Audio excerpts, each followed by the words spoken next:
दोस्तों इंडिया जो है वो उसने एशिया की सबसे बड़ी जो लार्जेस्ट फैक्ट्री है वो उसने उसको खोला है। वज़ीर-ए-आज़म शहबाज शरीफ साहब ने तुर्किया में ज़लज़ले से होने वाले जानी नुकसान पर वहाँ की हुकूमत और अवाम से इज़हार ताज़ियत करते हुए कहा है कि मुश्किल की घड़ी में हम अपने बरादर मुल्क के और उसके अवाम के साथ खड़े हैं और पाकिस्तान हर तरह की मुमकिन मदद भी करेगा। लेकिन अभी तक पाकिस्तान की तरफ से कोई इस तरह की स्टेटमेंट बाहर नहीं आई कि पाकिस्तान ने ऐलान किया हो कि तुर्की की हेल्प के लिए हम इतने पैसे इतनी कोई चीजें बेच रहे हैं। आईएमएफ ने हिंदुस्तानी मौशियत को ब्राइट स्पॉट का एजाज दिया है। आईएमएफ ने पेशन गोई की है कि 2023 में इंडिया की इकोनॉमी 6% तक ग्रो करेगी। आगे इंडिया जो है वो India has been the largest arms importer in the world. Pakistan और तुर्किया की जो सरहदें हैं वो तो नहीं मिलती, मगर हकीकत ये कि दोनों मुल्कों के दिल आपस में जरूर मिलते हैं। हमारी जितनी तेजी के साथ नीचे जा रही है, इंडिया की इकोनॉमी उतनी तेजी के साथ ऊपर आ रही है। हम क्या देंगे? हम हमारे पास है क्या किसी को देने के लिए? हमारे पास खुद नहीं है, रोटी नहीं, बिजली नहीं है, पानी नहीं है, आटा नहीं है, गैस नहीं है, पेट्रोल नहीं है, कहाँ से दे? ये मैं आपको बताता चलूँ कि इंडिया समझता है कि उसको ये जितने भी साउथ ईस्ट एशियन नेशंस हैं या अफ्रीका में या लैटिन अमेरिका में या for example even in central Asia, ये सारे ममालिक जो हैं दे आर पोटेंशियल बायर हैं इंडिया के मिलिट्री हार्डवेयर के। तो पाकिस्तान टॉप 5 कंट्रीज़ में आता है कि जो सबसे ज़्यादा चैरिटी करते हैं। दुनिया की सबसे जो नंबर 1 एक एनजीओ आप कह लें, अब्दुल तारेदी साहब, ठीक है, जिंदा मिसाल हमारे सामने। एक ही टाइम पे दोनों अलग विमान के, अब तो बांग्लादेश हमसे आगे निकल के, हमें इंडिया के साथ कंपेयरमेंट हमारा रहा ही नहीं है ना। हमारा कंपेयर तो बांग्लादेश और अफगानिस्तान के साथ है। सो इंडिया जाग गया।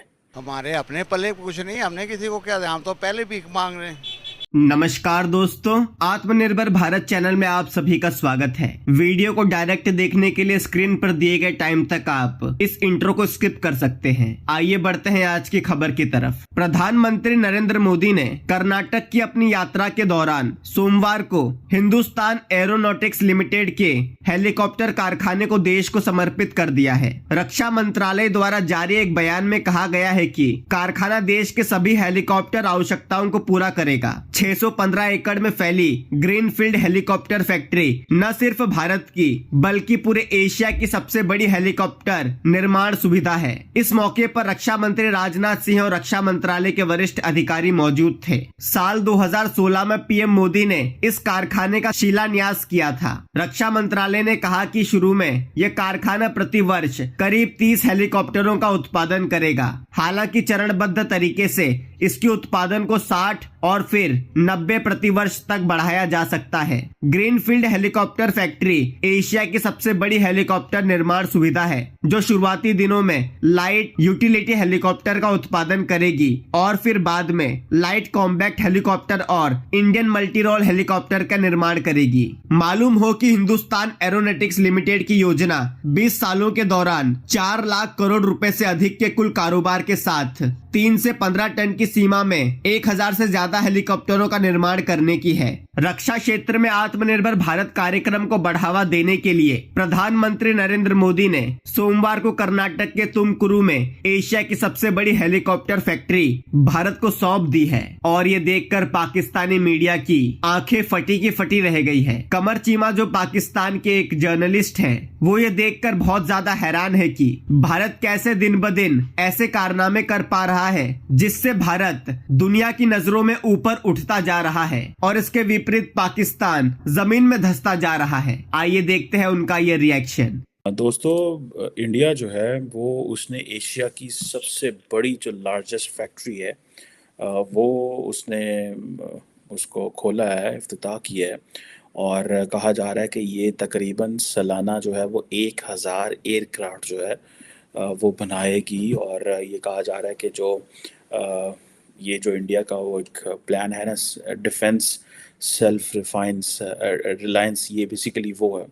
और ऑब्वियसली जो मेन चैलेंज है वो चाइना है एंड देन पाकिस्तान है। और इसके लिए इंडिया को ये फील ज़्यादा होता है कि चाइनीज़ जो है वो उनकी असर्टिवनेस बढ़ रही है। एंड इसके लिए जारी बात है, इंडिया जो है वो अपने वेस्टर्न जो पार्टनर्स हैं, अमेरिकन, यूरोपियंस को, इसराइलीज़ को और बाकी लोगों को ये बताना चाहता है, इवन कि अरब वर्ल्ड को भी बताना चाहता है कि भाई देखो ये हमारे पास, this is what we can do. अगर मैं आप इसको ये बताऊं कि अब ज़ाहिर बात है, ये इंडिया ने अपना जो डिफेंस बजट है वो तकरीबन डबल डिजिट जो है वो इंक्रीज़ की है, जो एनुअल डिफेंस बजट है। और असल जो वो जो टारगेट है वो तो उसका वो जिसे कहते हैं ना जियो पोलिटिकल राइवल जो है वो तो फिर चाइना ही है, और इसके अलावा मेन या फिर पाकिस्तान है। और तकरीबन इंडिया ने जो 5.94 ट्रिलियन रुपीस जो कि 72.6 बिलियन डॉलर बनता है डिफेंस में फॉर 23-24 फाइनेंशियल ईयर के लिए किया है, जो कि 13% ज़्यादा है जो कि पिछले के हिसाब से। और अब सारी बात है, उनको पता है कि ये पैसा जो है वो उनको लगाना पड़ेगा, क्योंकि चाइना जो है वो बिल्कुल सर पे बैठा हुआ है। पाकिस्तान के साथ उनके मसाइल चलते रहते हैं, लेकिन लार्जली जैसे मैंने पहले बताया कि they want to give a message to the West one thing, कि ये हमारी पोटेंशियल है, यहाँ ये हम कर सकते हैं, ताकि हम इंडिया की मज़ीद सपोर्ट की जाए और उनके साथ खड़ा हुआ जाए। सेकंड, इंडिया जो है वो समझता है कि हमें बेसिकली एक्सपोर्ट करना है, ठीक है, जो वो जिसे आप कहते हैं ना कि उनकी ये जो है कि आत्मनिर्भर भारत जो है कि सेल्फ रिलायंस एजेंडा जो है डिफेंस में, जो कि कि जी ज़्यादा से ज़्यादा जो है ना डोमेस्टिक चीज़ें प्रोक्योर की जाएं।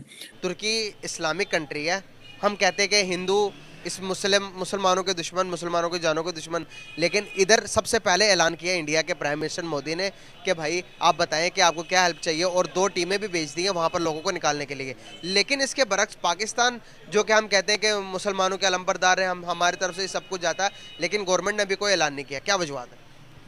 वजह सीधी सी है, हमारे अपने पल्ले कुछ नहीं, हमने किसी को क्या, हम तो पहले भीख मांग रहे हैं। आपको समझ ही नहीं आ रही बात की, हम क्या देंगे, हम हमारे पास है क्या किसी को देने के लिए? हमारे पास खुद नहीं है, रोटी नहीं, बिजली नहीं है, पानी नहीं है, आटा नहीं है, गैस नहीं है, पेट्रोल नहीं है, कहाँ से दें? उनको क्या दें? हम पहले खुद तो खा लें। सर फिर गवर्नमेंट तो कहती है कि भाई हमारे पास तो, गवर्नमेंट जो मर्जी कहती रहे, वो तो एक टाइटल है उनका, वो बोलना उनका बनता है। इधर अवाम के पास भी सब कुछ नहीं है, लेकिन गवर्नमेंट को ये बात कौन मनवाए कि भाई हमारे पास कुछ भी नहीं है? किसी को मनवाने की ज़रूरत नहीं, ये जो दुनिया चल रही है ना, सारा सिस्टम चल रहा है, सबको पता है, आठों पता है, हम मेरे से कई गुना ज़्यादा आपको पता है। सर क्या पाकिस्तान दिवालिया हो सकता है? इसका मैं नहीं कोई राय दे सकता। जर्नल बात कर दें, कोई जिस तरह के हालात चल रहे हैं, नज़र आ रहा है कि हम गलत ही जा रहे हैं। रिजर्व भी कोई नहीं बचे, है ही कुछ नहीं है हमारे पास। आपको पहले ही तो इसका जवाब दिया है मैंने कि हम हमको इसको क्या देंगे, कहाँ से दें? सर क्या हिंदुस्तान हमसे ज़्यादा ताकतवर है इस टाइम मायशती लिहाज से? इंडिया दुनिया की 5वीं बड़ी मीशत बन गई। बड़ी है वो, आप उसको देखें, हमारे साथ 10 टाइम ज़्यादा है वो, मैशियत भी उसकी ज़्यादा, आबादी भी ज़्यादा है, रकबा भी ज़्यादा उसका। सर कहीं भी मुश्किलात आती हैं तो हिंदुस्तान सबसे पहले कदम बढ़ाता है। अपनी अपनी सोच की बात है वो। सर हेल्प करनी अच्छी बात है ना, सोच तो अच्छी हुई, फिर ये हेल्प करता है। बेटा आप बात समझने की कोशिश करें। जी जी बताइए। वो जो अफोर्ड कर सकता है वो कर लेता है, हमारे पास तो अपनी लड़ाइयाँ नहीं ख़त्म हो रही। कब खत्म करेंगे? ये नहीं होनी, नहीं होंगी तो फिर मुल्क का क्या होगा? अल्लाह हाफिज़। अल्लाह हाफिज़। अल्लाह हाफिज़ सर।